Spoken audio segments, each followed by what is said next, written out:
bring it to God, and so that He can put some order into your life, into your children's life.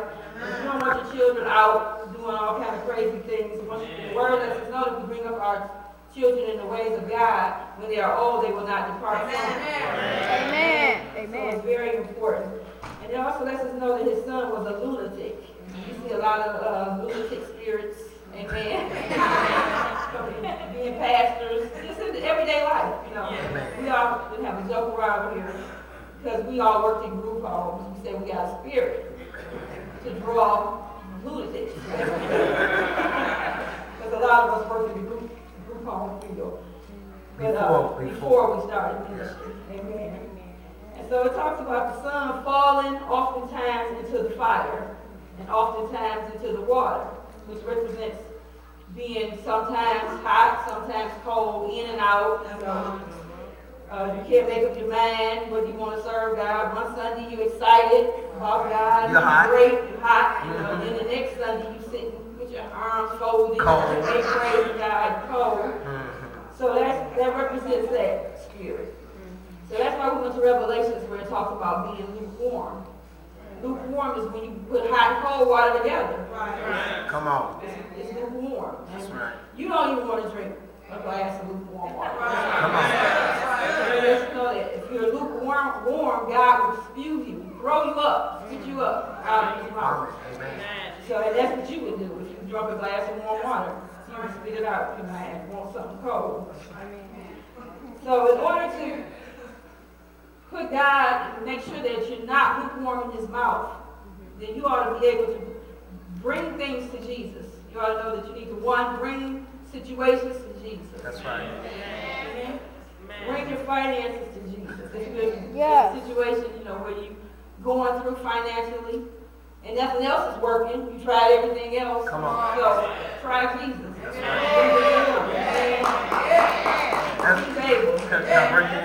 As we see, first you got to make the decision whether you're going to be hot or cold. Because God, he said, I can't even, no, dude, we talking. You ain't talking. Well, what we see is that God says, I can't take folk that's sometime. Right. You understand that? Amen. Today the world is celebrating Valentine's Day. And it's a shame that it took a holiday for somebody to tell their spouse, I love you. And I appreciate you. Amen. It's not wrong with celebrating, telling you love, but you hot today and then you cold tomorrow. Come on, somebody. And so God says in his mouth, he cannot keep you. And so that word spew, it doesn't mean he spit.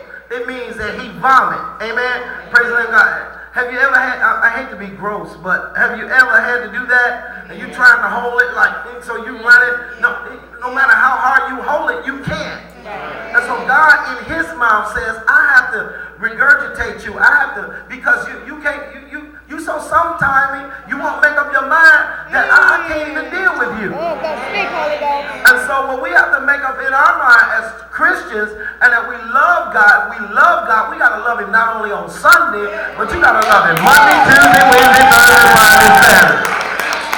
Amen.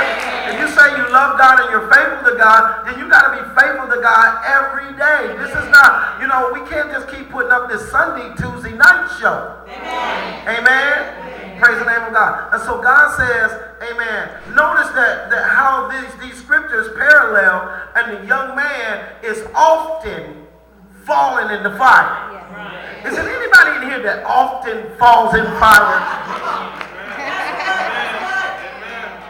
You get into heated stuff. Huh? Because your emotions and your solical is tied up to certain things. And it's easy, easy to push your button real fast. Can I tell you something? That's a sign of poverty.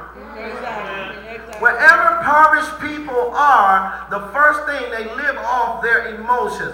And they can find a reason to get mad and get heated up about anything. Whether it's in the line at McDonald's, where it's in the girl that's taking your stuff at Target, or whether, praise the name of God, you in the drive-thru at Burger King, or whether you showed up at church, when you got a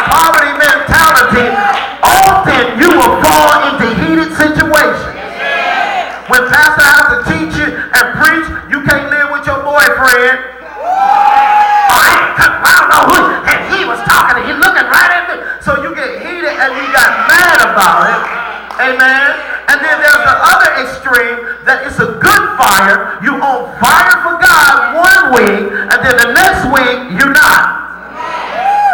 You gotta praise, amen. Praise the name of God. You'll tear the carpet up in the church, and then the next week you stand there looking like a test crash dummy.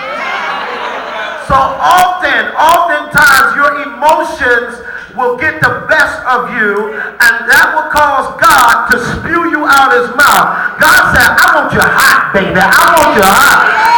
And look, if you're cold, at least if you're cold, I can work with you and I can heat you up. Because you have other people that are cold, amen. They just mean as hell. You can buy them flowers, you can buy them candy, you can do whatever. You can tell, you look nice, I look nice today. What are you saying? I wasn't looking nice yesterday. Just cold, amen. But at least we know you. At least we know you mad at the world, so we know how to, even we need to know how to tip light around the dog behind the doggone gate. Come on, somebody. Amen. And so God can work with you if you're cold, if you're hot. But one day you're showing God you love him, one day you're showing Pastor you're with him, another day you're not. We don't know what to do with you. And so notice this young man, he falls into the fire often. Fall into the trap often of being angry and heated or being on fire because we got eventful folk. You know why we have so many events in this church? It's to keep you heated up. Because you will get cold.